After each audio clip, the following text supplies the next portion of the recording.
Hey guys, welcome back to my channel. আমরা চলে এসেছি সিদ্ধশীল জগন্নাথ দাস বাবাজির মন্দিরে। তোমরা দেখতে পাচ্ছ বাবাজিকে। ইনি 148 বছর বয়সে দেহত্যাগ করেন। তোমরা পুরো মন্দিরটাকে ভালো করে দেখে নাও।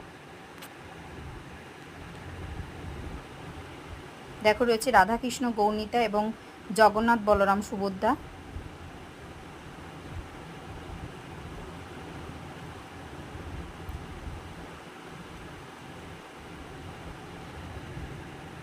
এখানে রয়েছে মহন্ত বাবাজি, ইনিও 108 বছর বয়সে দেহত্যাগ করেন।